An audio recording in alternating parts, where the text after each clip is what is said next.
Bonsoir toute l'église dans le nom du Seigneur. Magharibi ya leo nalamukia kanisa nzima mujina ya Bwana. Salut également tous nos frères et sœurs qui nous suivent en ligne par la radio. Nasalimia vile vile wandugu na wadada wanatufuata kwa njia ya internet na wale wanatufuata kwa njia ya radio. Nous pouvons nous lever pour la lecture de la parole de Dieu. Tunaweza kusimama juu ya usomi wa neno ya Mungu. Nous lisons dans Jean 13, Tutasoma Yohane 13 le verset 1 à 17.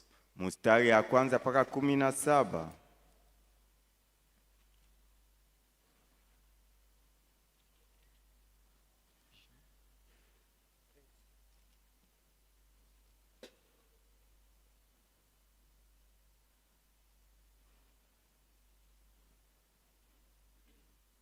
Après les trois premiers versets, je vais vous demander de vous mettre. Kisha kusoma hii mistari tatu ya kwanza tamiomba mpate kukaa, Je vais continuer la lecture. lakini mitaendelea na usomi.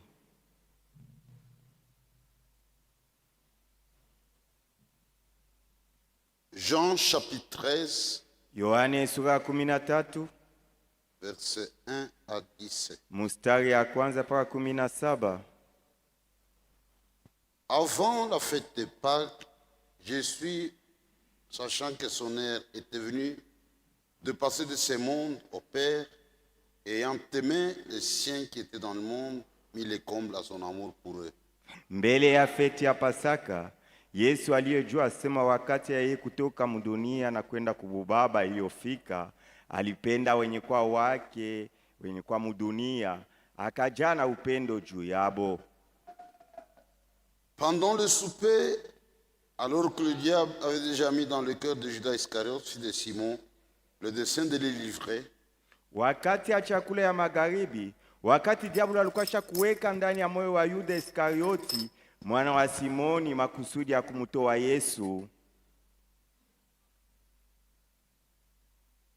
Jésus qui savait que le Père avait remis toutes choses entre ses mains, qu'il était venu de Dieu et qu'il s'en allait à Dieu, Yesu aliyejua ya kuwa Baba aliweka vitu vyote mikononi mwake, na yeye alitokea kwa Mungu na eko nenda kwa Mungu. se leva de table, ôta ses vêtements et prit un linge dont il se ceignit. Akalamuka kumeza, akaondosha nguo ile alikuwa anavaa na akajifunga hayo mkivuno yake. Ensuite, il versa de l'eau dans un bassin, il se mit à laver les pieds des disciples et à les essuyer avec le linge dont il était saint. Kisha yake akaweka maji mbeseni na akaanza kuosha vikanyangio ya miguu ya wanafunzi wake na kuwapanguza na ile nguo alikuwa anajifunga nayo mkivuno. Il vint donc à Simon-Pierre et Pierre lui dit, « Toi, Seigneur, tu me laves les pieds. » Akafika wakati ya kumuosha Simoni Petro. Huyu Petro akamwambia, weye Bwana, unataka kuniosha miguu? Jésus lui répondit, « Ce que je fais, tu ne le comprends pas maintenant, mais tu le comprendras bientôt. » Yesu akamujibu, hii ni kunafanya kwa muda hapa uielewi, lakini muda kidogo kumbele utaielewa.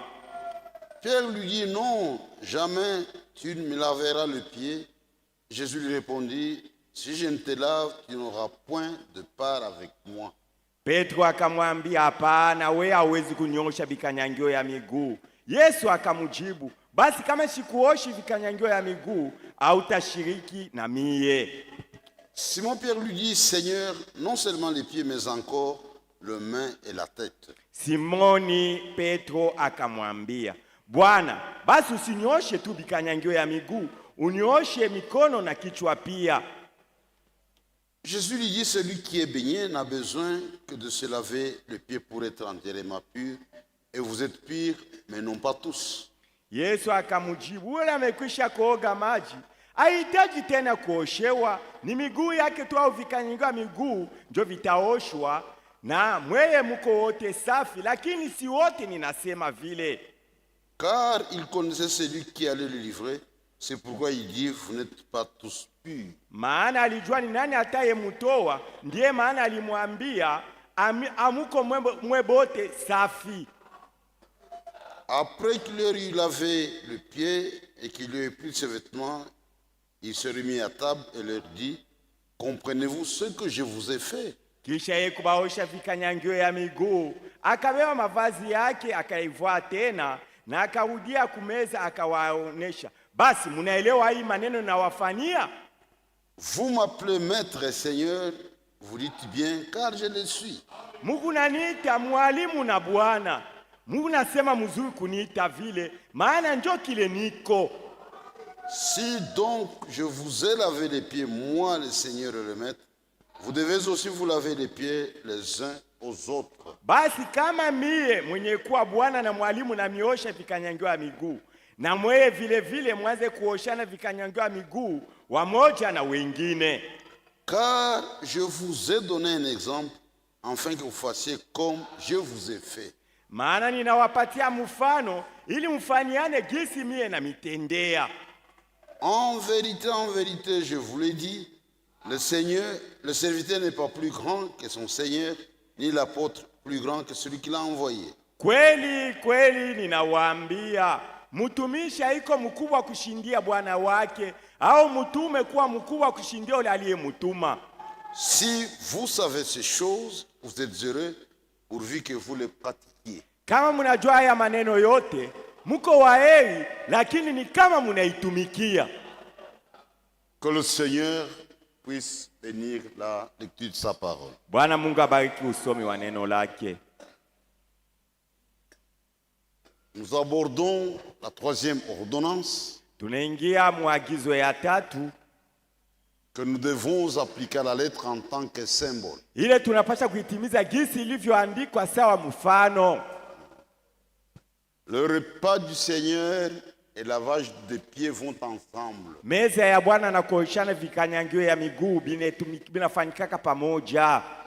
Nous venons de lire un texte de référence Tunatoka kusoma andiko inasemea hii mambo.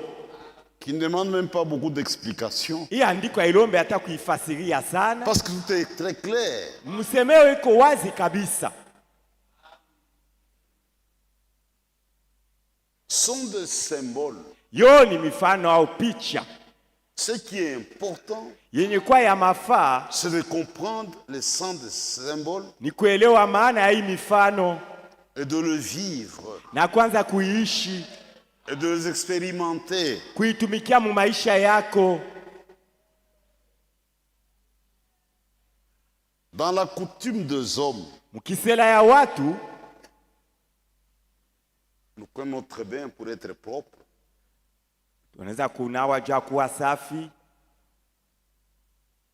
Les petits-enfants n'aiment pas ça. Batoto kilogo bapendeki mai kunawa. Quand on lave un enfant, il pleure. Ukianza unaosha mtoto kilogo ataanza kulia.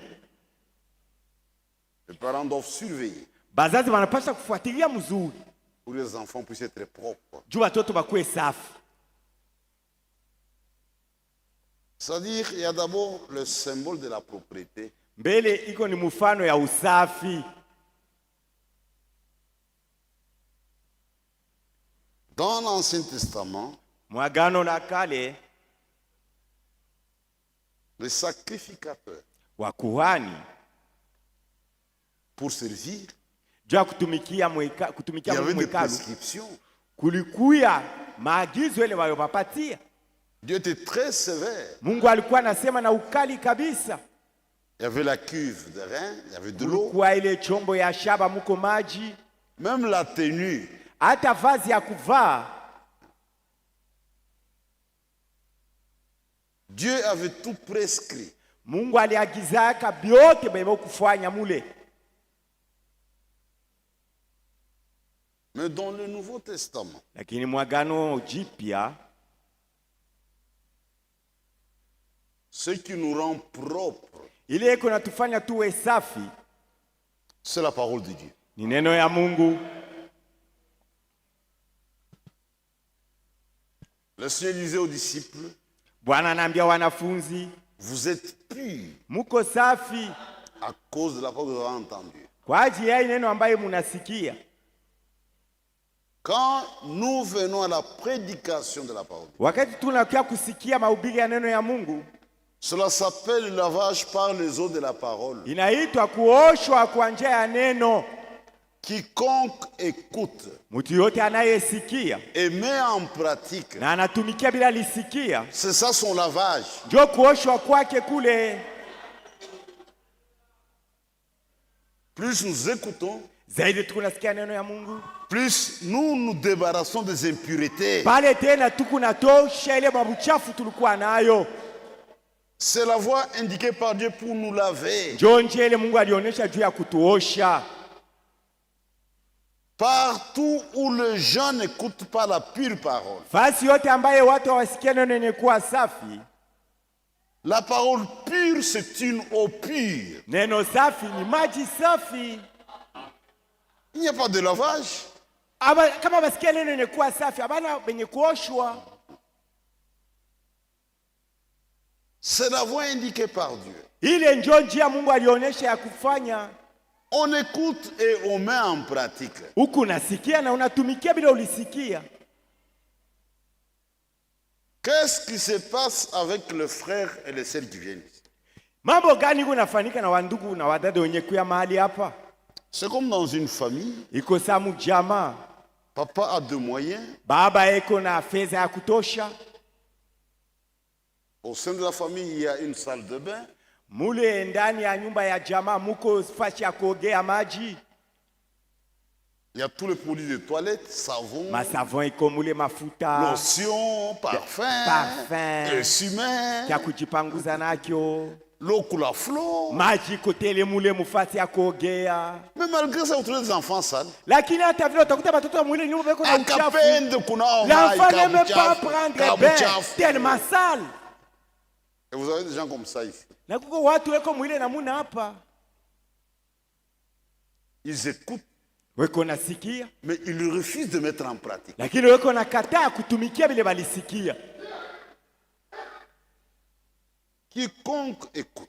Mtu yote anayesikia neno ya Mungu, Quand Dieu nous parle, wakati Mungu weko nasema c'est que nasi, Dieu veut nous aider. ni kusema anapenda kutusaidia. Le jugement commence par la maison de Dieu. Hukumu iko naanzia mu nyumba ya Mungu. La parole, c'est un miroir. Neno ya Mungu yo ni kio ikalasha kujiangaliamo. Quand je regarde, Wakati mimi najiangalia je peux voir mukalasha, des taches. taona ile madoa iko Il kumwili faut yangu. enlever ça. Inapasha niondoshe. Je ne dois pas les garder. Siwezi kuichunga ile mataka. Et il y a tout dans la maison de Dieu. Nyumba ya Mungu muko byote.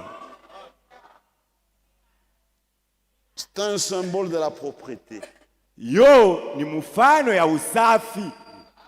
Neno. Les gens font beaucoup d'efforts pour la toilette du corps humain. Watu weko wanafanya nguvu sana juu wakuwe wasafi mumwili. Bien s'habiller, Kuvaa mzuri, arranger la coiffure, tout ça. kutengeneza nywele, vile Ce sont des vyote. choses de la vie. Ni vitu ya maisha ya mtu. Mais leur âme est vraiment sale. Lakini nafsi ya wale watu iko ya uchafu kabisa. Leur cœur est sale. Moyo wa wale watu iko ya uchafu.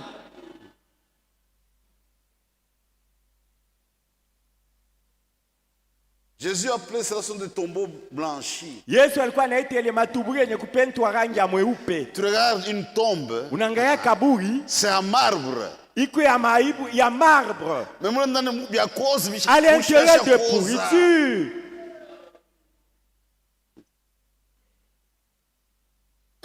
Nous nous occupons de l'intérieur. Shi tunangaikia ile yenye kwa ndani yetu. Si l'intérieur est pur, Kama ndani niko safi, l'aspect extérieur sera aussi pur. hali ya nje nayo itaonekana kuwa safi kabisa. Ce que nous voyons à l'extérieur, Kila tuko naona nje yako ça pale, reflète l'intérieur. kile unaonyesha kenye kwa ndani mule. Tu portes des vêtements collants, Unavala manguo ya kubana kumwili, des jupes sexy. majipe unaonyesha mwili yako. Ton cœur est faux. Moyo wako uko aina ya kunyoloka. Quand tu parles, Wakati kunasema ce sont des vulgarités, ni maneno ya hovyo kabisa des yanatoka choses mkinywa. obscènes. Vitu ya C'est ça ovyo. l'état de ton cœur. Ndio yenye kuwa hali ya moyo wako ile. C'est l'abondance du cœur Ni ile binayala mu moyo que la bouche parle. ambaye ndio kinywa kiko nasema. Aujourd'hui, avec cette parole, Leo na hii neno tuko nayo. Frère, Banduku, la parole de Dieu a une puissance de transformation. neno ya Mungu na uwezo ya kubadilisha mtu. Un homme qui a grandi, Mtu yule anakomea, mais dans sa bouche une injure. mkinywa yake mtoke matushi. Non, non, non, non. Kamwe, kamwe, kamwe. Il peut jouer avec sa femme Anaweza kukutana na mke wake. pendant 30 ans, Anaishi naye miaka 40 makumi tatu, ans, miaka makumi, 50 miaka ans, makumi 60 tano, ans, makumi sita. zéro injure, Ayamchambulaka hata siku moja. zéro coup, Ayamupigaka hata kofi à moja. cause de la parole de Dieu. Kwa ajili ya neno ya Mungu ile anaamini. La parole de Dieu a une puissance de Neno ya transformation. Mungu iko na uwezo ya kubadilisha mtu. Dieu produit ya mwisho.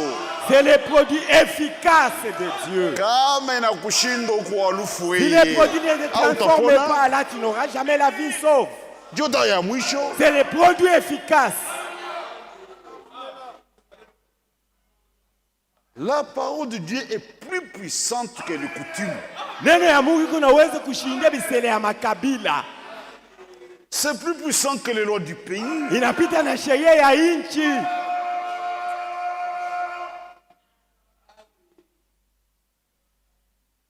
Ça change de vie. Iko nabadilisha maisha ya watu. Neno ya Mungu Ça peut transformer un pécheur à un homme saint. inaweza kubadilisha Anakuwa mtenda kweli. dhambi. Mtenda dhambi anakuwa mtakatifu, un véritable saint. C'est vrai, il est très important Ndio maana ni mafaa sana de prêcher la parole. kuhubiri neno. Et vous qui écoutez, Na mwe benye kusikia, recevez la parole. mpokee hii neno. Elle agit dans le cœur des croyants. Yo inatendaka mumioyo ya waaminifu hii neno. C'est une semence. Yo ni mbegu hii La neno. semence doit tomber dans la bonne terre. Mbegu inapaswa kukaa mudongo mzuri. Et la bonne terre, c'est votre cœur. Udongo mzuri ni moyo wako. Dimanche prochain, ça sera la communion. Yenga iko nakuya, tutashiriki kumeza ya Bwana. Mais il ne faut pas oublier Lakini mshisabu que nous sommes en communion avec Dieu de façon permanente. asema tunekalaka kila mara mushiriki na Mungu. Nous communions avec Dieu par la prière Tunashiriki na Mungu kwa njia ya maombi et par la parole. na kwa njia ya neno lake. Il est impossible Haiwezekani de communier avec Dieu ushiriki na Mungu si vous n'obéissez pas à sa parole. kama wewe hautii neno ya Mungu. Quand vous obéissez à la parole de Dieu, Wakati kunatii neno ya Mungu, vous attirez Dieu. unamvuta Mungu, unamkokota. Et si vous gardez ma parole, Anasema kama unachunga neno moi yangu, et mon Père, mimi na baba yangu nous ferons notre demeure en vous. tutafanya makao yetu ndani yako. C'est une façon d'attirer Dieu, Ndio namna ya kumvuta Mungu au de kumkokota communier Mungu, avec Dieu ya kushiriki na Mungu en vivant la parole de Dieu. wakati kunaishi neno ya Mungu. Dieu dans le mensonge, Wewe kumubongo dans la prostitution, mubundumba, utakomia na Mungu je? comment tu vas communier avec Dieu?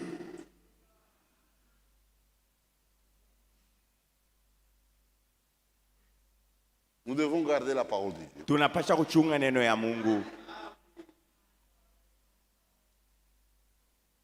Si vous avez un ennemi, Kama uko na adui, il vient chez vous, adui anakuya kwako, mais vous aurez une sensation bizarre.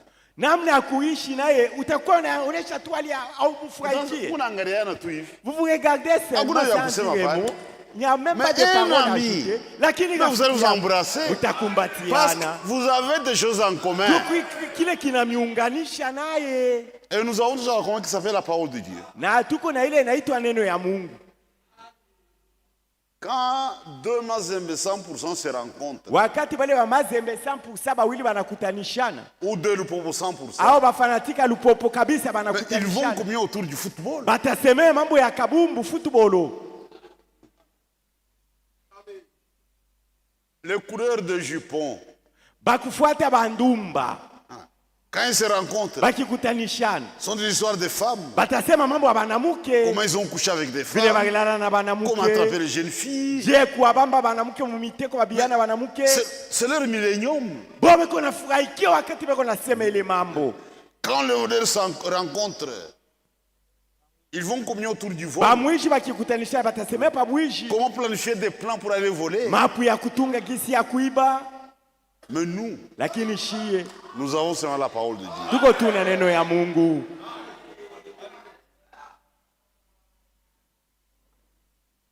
On doit venir écouter la parole de Dieu. Tunapasha kwanza kwa kusikia neno ya Mungu. Ça nous lave. Neno ile iko natuosha. Plus nous lavons, Zaidi tukunaoga neno, plus les impurités partent. na pale mabuchafu iko naondoka. Ne vous éloignez jamais du Seigneur divin. Usipime kwenda mbali wakati ibada iko nafanyika mkanisa. C'est pour votre bien. Ukisikia neno itakusaidia. Même quand les gens croient, Hata wakati watu weko naamini, on les baptise. wanawabatiza. Il y a des habitudes, celles qui les accompagnent. Kuko mabisela mbaya ingali iko nabafuata maisha yabo. Mais ça doit partir par le lavage des eaux. Yo itaondoka kwa njia ya kuoshwa mumaji yenye kuwa neno. Plus on écoute, Zaidi weko nasikia neno, plus on devient plus propre. pale wanakuwa wasafi kabisa. Comment on achète ça on a quoi au mobile? Toi, quand tu écoutes la parole de Dieu, c'est alors que ta situation s'empire.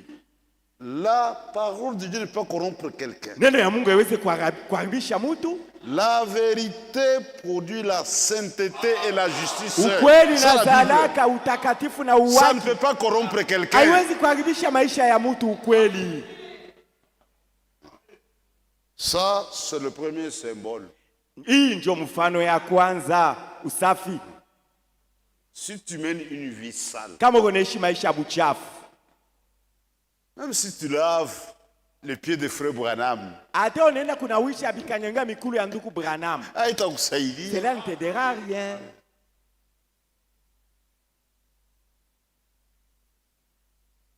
Quand nous faisons ça, Watu kunaoshana bikanyanga miguu, nous prouvons devant Dieu tukunaonyesha kumbele ya Mungu que nous menons une vie propre. asa shi tukuna maisha yenye kuwa safi.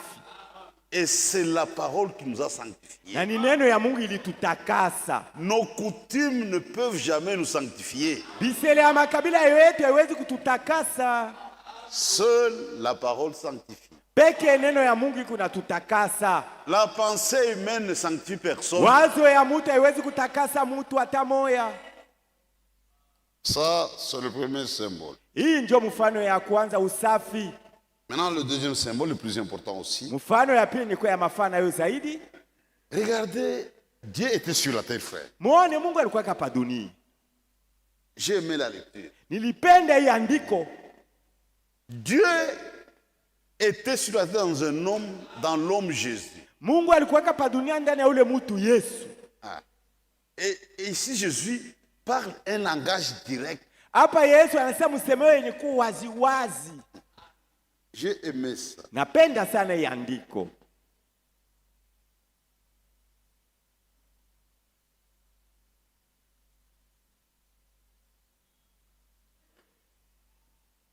Regardez au verset 13. Mustari yake ya 13 pale. Vous m'appelez maître Mungu naniita mwalimu et Seigneur. na Bwana. Vous dites bien. Mungu naniita vile inapashwa. Car je le suis. Junjo kile niko. Yesu anasema veupe. Jésus parle ouvertement. Vous m'appelez maître et Seigneur. Unaniita Bwana na Car je mwalimu. le suis. Jo kile niko. Pour Israël, Jo Israeli, il n'y a qu'un seul Seigneur. Bwana ni moya tu. C'est Dieu. Ni Mungu. Ici, il se révèle ouvertement. Hapa najifunula wazi wazi. Mweye, Vous, qui est autour de moi. benye kwa kando kando yangu. Vous croyez que je suis le Seigneur? Munaamini asema niko Bwana. Ça dit, Jéhovah, dans un corps de Sasa chair, Yehova mwenye kwa mwili ya bubutu. dit je le suis. Asa njo kile niko bya kweli. Maintenant, si moi je vous ai lavé les pieds, Sasa kama mimi nanioshe vikanyangio ya miguu. donc Jéhovah lavant les pieds des pécheurs. Nusa Yehova kona nawisha vikanyangio ya miguu ya batenda zambi.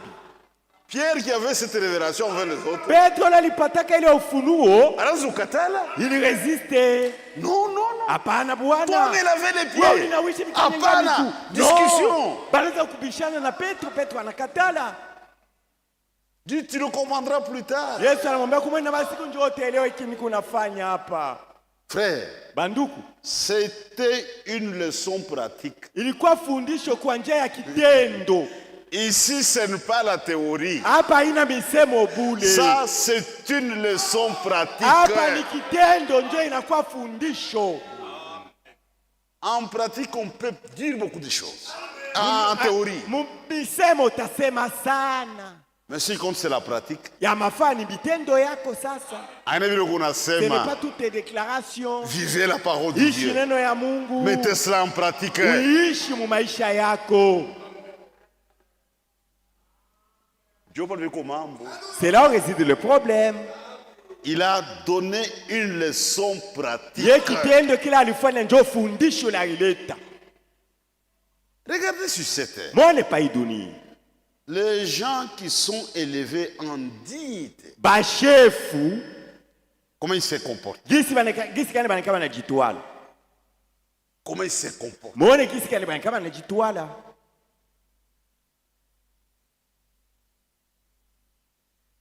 C'est de l'orgueil. Mu maisha botona tumuko kiburi. Sur toute la ligne. Mu byote ko nafanya unaona mtu kiburi. Ici, toi en Afrique, Zaidi kwa Afrika. quand quelqu'un t'élève en dignité, Wakati mtu anapandisha cheo anakuwa shefu, tu le parles, huku nasumbulia naye. phrase yote. Mubile iko nasema misemo yake. Tu dois faire référence à son titre. We kama unasumbulia na mumisemo kufanya nguvu utaye mu bushefu wake. Excellence. Mheshimiwa. Merci, Excellence. Bwana mheshimiwa. Avec votre permission, Excellence. Ukiniruhusu mheshimiwa. Donc, après lui, tu dois unampandisha. Ukisema kama musemo urudishe ile musemo mheshimiwa, eleve lui. Regardez le créateur de la terre et du ciel. Mwone yule muumbaji wa mbingu na dunia. Lavant les pieds des pécheurs. Eko na nawisha bikanyango ya miguu ya batenda zambi. Aujourd'hui, on a des souliers. Leo tuko navala bilato kwa On est miguu. propre. Tuko safi. Au temps de la Bible, Wakati ya Biblia ya ceux Yesu, qui avaient comme ce sont sandales. watu walikuwa wanatembea na masandali. Il n'y avait pas de taxi. Akukwake Il n'y avait taxi. pas de moto. Akukwake moto. Le moyen de déplacement marche à pied. Babi walikuwa wanatembea lwa mukulu. Et quand quelqu'un marche, il ramasse toute la poussière. Eko natembea lwa mukulu vumbi kuna hela Maintenant, kumukulu. imaginez l'état de son pied. Ona hali ya mkuu ya yule mtu vile iko. Nous, on va sortir les pieds des chaussettes. Kitu chaussures, tutavula il y a kilato, bien, hein. tutavula Mais on dit, chaussette. bien vumbi, À l'époque, vumbi. c'était de la poussière qui Parfois, couvrait le na pied. manzaka. Avec des chaussures. On a ma sandale. Aujourd'hui, à l'époque, ils portaient des sandales.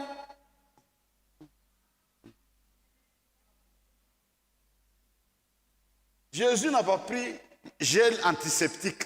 Yesu akubebaka ile gel antiseptique. On était pas gel antiseptique. Munipatie ile ya kutosha ma microbe. Joanna, hein.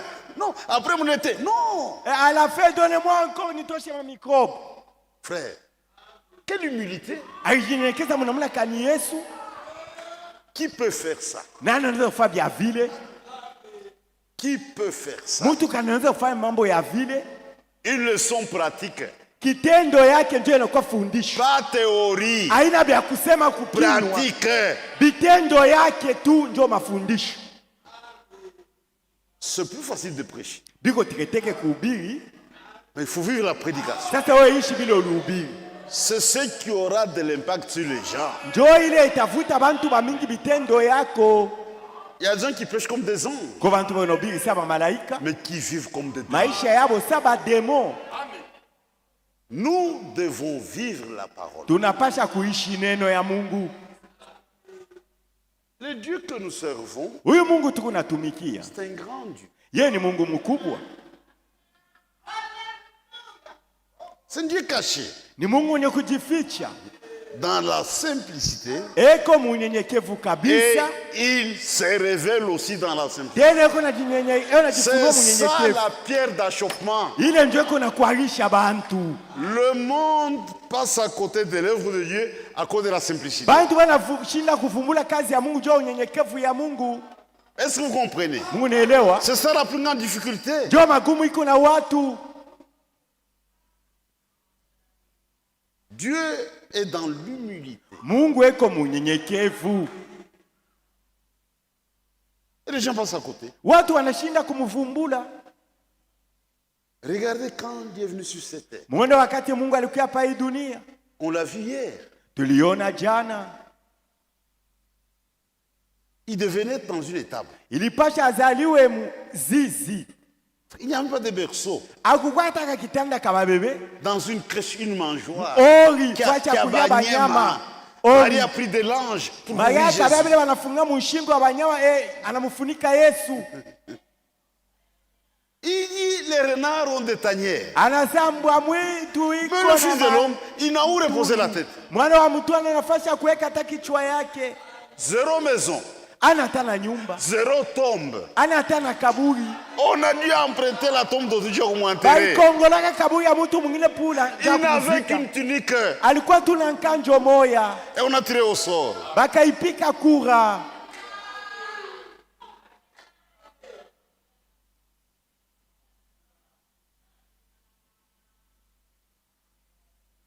Dieu est dans l'humilité. Mungu eko munyenyekevu. Et l'inverse de l'humilité, c'est l'orgueil. Ile napinganisha unyenyekevu ni kiburi. Dieu est dans l'humilité. Mungu munyenyekevu. Satan est dans l'orgueil. Shetani lwake eko mukiburi. Les esprits arrogants ne viennent pas de Dieu. Maroho ya kiburi haitokee kwa Mungu. Quiconque parle avec arrogance Mtu yote unasema na kiburi ou agit avec arrogance, au unatenda na kiburi, c'est Satan qui parle dans cet homme. ni shetani unasema ndani ya ule mtu. Une femme qui agit avec arrogance, Mwanamke leko natenda na kiburi, qui parle avec arrogance, et unasema na kiburi, ni shetani. c'est le diable qui parle dans cette femme. Dieu est dans l'humilité. Mungu lwake eko munyenyekevu. Quiconque veut être élevé, Mtu yote anapenda kupandishwa juu, qu'il prenne le chemin de l'humilité. afuate njia ya unyenyekevu. C'est la voie pour monter. Njoo njia ya kupandishwa juu. C'est ça la pierre d'achoppement. Ile njoo iko na kuarisha bantu ba mingi. Unyenyekevu. Nous le croyons, Njoo maana siye waaminifu. nous marchons sur le trace de notre Seigneur. Tunatembea mwatua ya Bwana wetu. C'est plus facile de parler d'humilité, Biko tekete kusemea pa unyenyekevu. mais vivre ça, c'est ça. Sasa kuishi ile unyenyekevu maisha yako njoo mambo. Ce qui va instruire le monde, c'est la pratique de la chose. Ile itafundisha dunia ni wakati tuko naishi ile unyenyekevu. J'ai voulu une écriture, Tamisomea andiko moya. c'est dans Proverbe, Mumezali. Mezali. chapitre 13, Sura ya 13. le verset 10. Mustari yake ya 10. C'est seulement par orgueil Ni kwa kiburi tu qu'on excite des querelles. njo batu beko na lamusha makelele fujo. C'est ça la vérité. Njo ukweli hii. Makelele yote. Tule kerele. C'est seulement. Ni kwa kiburi tu. Seulement. Ni paka tu. C'est ça le diagnostic de Dieu. Njo vile Mungu yako anasema ni kiburi kikunaleta makelele. Makelele yote ni orgueil. Kiburi njo kikunaleta makelele. Que ce soit au niveau des pays, Iwe muinchi, au niveau des continents, iwe mu kontina muzima, au niveau des familles, bara iwe mu au niveau jamaa, des couples, iwe mu ndoa, entre amis, kati ya warafiki, au niveau de la famille. kati ya jamaa. C'est seulement. Ni kwa njia N'allez tu pas kwa chercher kiburi. ailleurs. Usitafute mambo fashi nyingine. Ni kiburi ndio Est-ce que vous kikunaanzisha comprenez? yote. Munaelewa? Est-ce que vous comprenez? Munaelewa mzuri? Je vais vous donner des petits exemples. Tamipatako mifano kidogo. C'est orgueil seulement. C'est pas orgueil seulement, ni kiburi tu.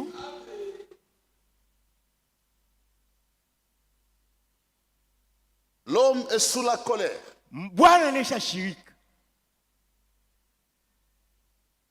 Et la colère de l'homme ne peut pas accomplir la justice de Dieu. Kishilani ya mtu akiweze kutimiza haki ya Mungu. Un chrétien bien instruit, Mkristo mwenye kufundishwa mzuri, s'il se fâche, kama anashirika, il ne fait rien. asitatenda tena, anekala kimya. Parce qu'il est sous la colère. Juu kishilani nesha mubamba, Il doit attendre anapasha qu'il kungoje, soit détendu atulizane, pour prendre des décisions correctes. juu akamate mipango Pas ya sous la mzuri. colère. Hapana, kishilani nesha mubamba. Sous la colère, impossible d'accomplir la justice de Dieu. Kama unaisha shirika, hautaweza kutimiza haki ya Mungu. Maintenant, dans son orgueil, Sasa ule mtu mkiburi yake, anapiétiner sauti ya Mungu. il piétine même la parole de Dieu. Il est sous la colère, Anaisha il shirika, est instruit. anaisha fundisha. Asa usifanye kitu. N'agis pas. Chunga. Attends. Quand tu seras détendu, Wakati kishilani kitaishi. mais dans son orgueil, Sasa mtu mkiburi yake, anafunyanga. piétine la parole de Dieu. Aseme huyu ananichezea Ces sana. femmes se jouent de moi, hein? Il regarde la femme, Anamwangalia yule mwanamke son orgueil. mkiburi yake. Sasa Est-ce que toi tu me conviens réellement? bia kwetu wewe unaniendelea kuwa bibi yangu wewe. La femme aussi, Mwanamke na ye, elle connaît la parole de Dieu. yeye na ana yeye neno wa Mungu. Ça, c'est Satan qui parle dans mon mari. Pale akuona sasa ni shetani unasema ndani ya bwana yangu. Mais il ne faut pas aller dans le camp de Satan. Haipashe uwe na wewe utende sa shetani. Ne faites pas le jeu de l'ennemi. Usimsaidie ule adui. Anaanza kufuata, anaanza kukulilia sana. Quand il venait demander ta main, il suppliait tellement. Tu oublies tout ça. Unasabu vile vyote. Et toi aussi, par orgueil, Wewe mwanamke na yeye kwa kiburi ile na kubamba. alors tu réagis. Naona mujibu paka pale. Nous on a regretté ça. Je regrette vraiment, hein. Tu sais combien d'hommes ont suivi avant toi? Unajua mbele yako banaume ngapi Tena bakinifuata? bakukupita wewe. Et qui te dépasse même, hein. Wewe kubwana wewe. Toi tu es un mari, toi. Misho combien de gars mwibu kweli? C'est pas pourquoi je suis dans ce mariage. Loka. Je suis ensorcelé quelque part. Aïe. Allez les coups. C'est seulement par orgueil Ni kwa kiburi tu. qu'on excite des querelles. Jo makelele inalamuka. Est-ce que vous comprenez? Munaelewa? Tu passes. Huku napita. Quelqu'un veut seulement te taquiner. Mtu mwana anapenda tu kuchokoza. Ngare vile iko. Regarde comme elle est. Kichwa saa sotraz. Sa tête comme les sautras. Dis quoi? Unasema nini? Tu veux jouer avec moi? Unapia kunichezea. On a besoin de la chemise. Tu veux même ta chemise pour se bagarrer. Mais si tu es humble, Kama uko tu mnyenyekevu, hautafanya kitu. tu ne réagiras pas. Hautafanya kitu. Tu ne peux pas réagir. Regardez notre Seigneur Mwone Bwana wetu. devant des fausses accusations. Mbele bale kwa mshitaki bya bongo. Bia bongo. Des fausses accusations. Il n'a rien dit. Ashikujibu kitu. Il Il regardait seulement. Pilate était très étonné. Pilate Il akashangaa me défend sana. toi quand même. Judi semele yeko. Des choses dont il t'accuse. Bila beko na kushitaki hawa wote. Ashijibu kitu.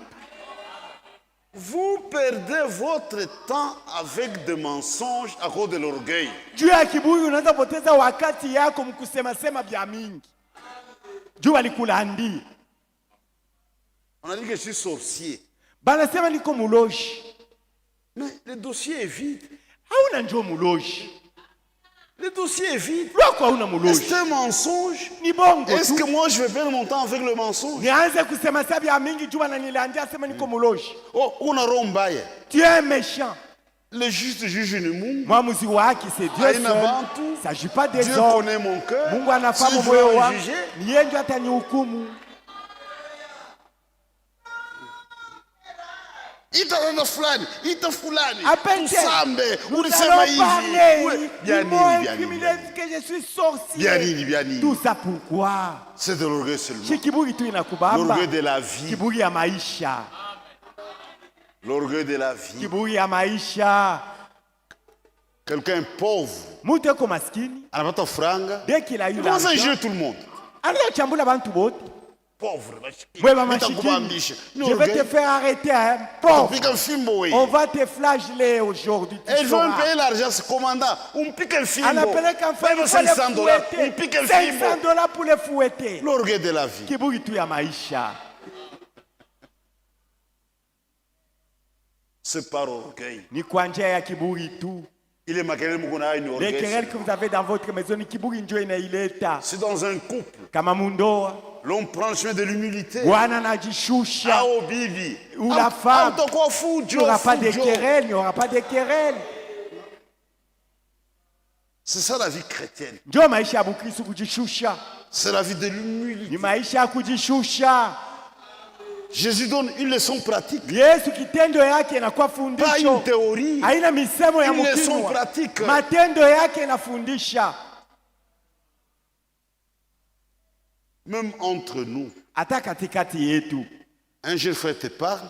Ndugu mwakiana yuko nasumbulia na wewe. Ni mambo ya Mungu. Il s'agit de la parole de Dieu. Ana famille yako.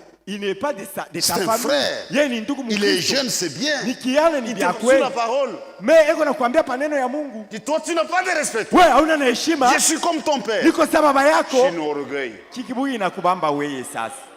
Chini orgueil c'est de l'orgueil. Kiburi inakubamba. Dieu va terroriser. Kumtetemesha ule kiana. Donc si tu as mal agi, kama ulitenda mbaya, il ne peut pas te reprendre parce que tu es là de son père. Juko na miaka ya baba yake. C'est de l'orgueil. Ni kiburi na kubamba wewe mtu mkubwa. Quand je mal agi, wakati mimi natenda mbaya, un frère peut me reprendre. Ndugu anaweza kunikemea. Et je m'incline devant la parole. Mimi najika sana na Mungu kuna sheria. C'est par orgueil. Ni kwa njia ya kiburi tu. C'est seulement par orgueil. Ni kwa kiburi tu. Tout ce qu'on a comme du problème orgueil. Mambo yote tunapata ni kiburi nje kunaanzisha hayo. L'orgueil de la vie ça ne vient pas du père. Kiburi ya maisha itokee kwa baba. Un chrétien n'a pas un langage orgueilleux. Mkristo ana na msemeo ya kiburi.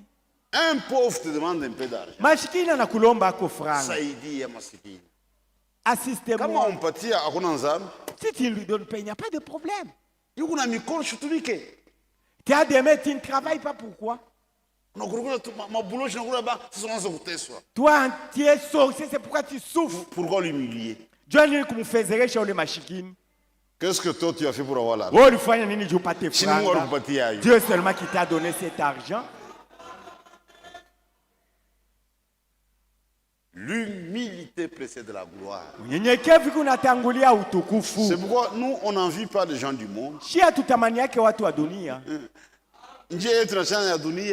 Nos voix sont différentes des voix de celles du monde. On ne cherche pas de choses qui brillent. On est caché à l'écart. Mais nous marchons avec Dieu. On ne fait pas de publicité. Nous faisons la publicité de Jésus. À vous, mais qu'il soit tellement vanté. Pas nous. Toute la gloire à Dieu.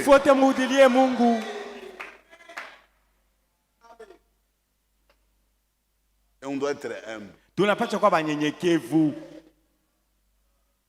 Quand on est humble, on respecte tout le monde. Que l'humilité fasse regarder les autres comme étant au-dessus de nous. C'est une règle d'or. Tu vas regarder chaque frère, chaque soeur, même vos propres enfants, on t'a respecté.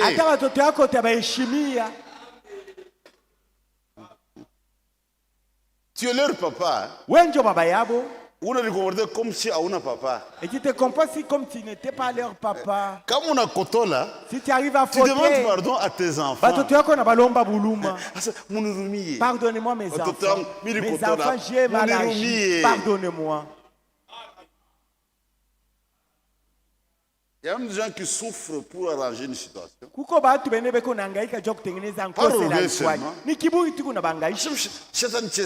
Il se moquera de moi, hein. C'est une femme néanmoins. Hein. Pardon. Demandez pardon à mon épouse. Ah non, kiburi nesha mubamba siwezi kupima. Mais regardez ce que le Seigneur a fait. Sasa muone kile Bwana alifanya. Qui peut faire ça? Na anaweza kufanya ile kitendo?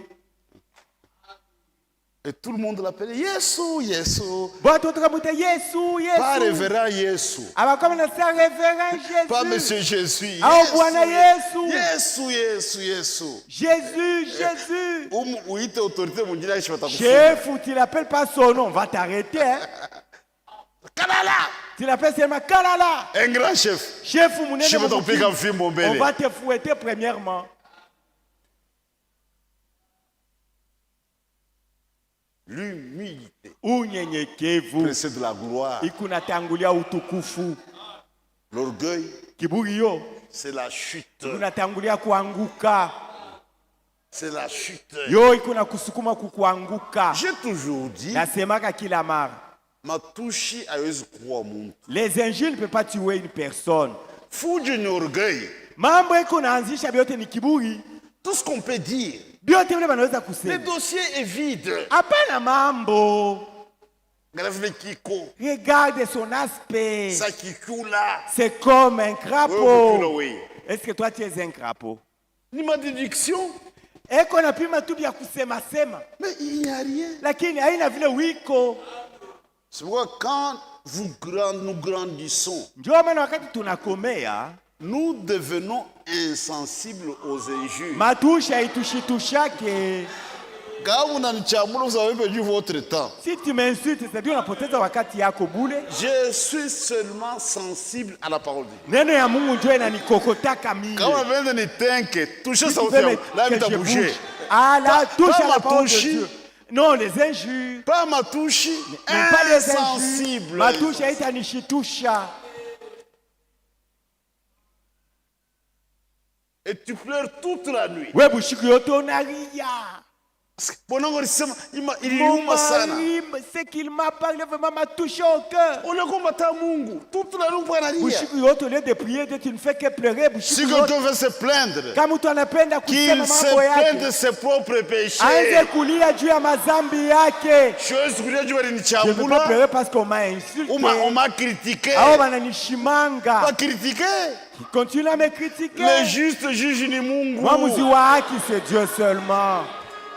Vous me critiquez. Munanishimanga. Moi, je fais la parole de Dieu. Mimi nitaishi neno ya Moi, je Mungu. vous aime. Mimi Et je nitamipenda. prie pour vous. Je Tamiombea. ne garde aucune dent. Sitachunga hata Contre kachuki vous. C'est ça kaloko. la vie chrétienne. Ndio maisha ya Bukristo ile. Parfois, un langage d'orgueil. Saa zingine ni msemeo wa kiburi inaanza. Frère, tu dois retirer ça pour cette parole. Ndugu, bila ulisema tubu. Le verset 4. Quel verset? C'est le monde par orgueil. Ni kiburi tu ya Tu dois kidunia. retirer ça. Tubu bila ulisema ndugu. Et dans le monde, on doit retirer. Mudunia tosha ile misemo yako. Chers mobile à part, Nous ne sommes pas dans ces affaires-là. insensible. Vyote vile utasema vinishitushe. C'est la vie de l'humilité. Ni maisha ya unyenyekevu tuko nayo. Le Créateur, Mumbaji Jéhovah, ule Yehova lavant les pieds des eko pécheurs. nanawisha vikanyanga miguu ya batenda zambi. Moi, chez moi, dans ma village, chez votre village. Nous portons les souliers ici Dans ma tous, chaussette, avec des nos pieds chaussettes. sont propres. Miguu yetu iko safi. Mais ces gens-là, Bale bantu bo Yamanzaka, na ma sandale, sema en sandale. akukwe savon antiseptique, Akukwe savon ya kutosha na akukwe mikopo. lotion, Akukwe mafuta ya abakubiyue. kupakala. À ce temps-là, ça n'existait pas. Et Jésus a essuyé ça. Yesu alipangusha mikulu ya bale bantu. Dit, je vous ai donné un exemple. Asema mimi namipa mfano. Faites la même chose. Na mo mfano paka vile mimi nafanya.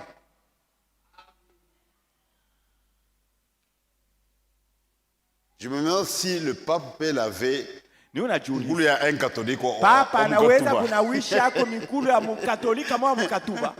Mujibu wenyewe. Répondez vous-même. Frère, nous avons des choses Banduku tuko nafanya qui sont Biblia. dans la Bible. Benye kwa mu Biblia.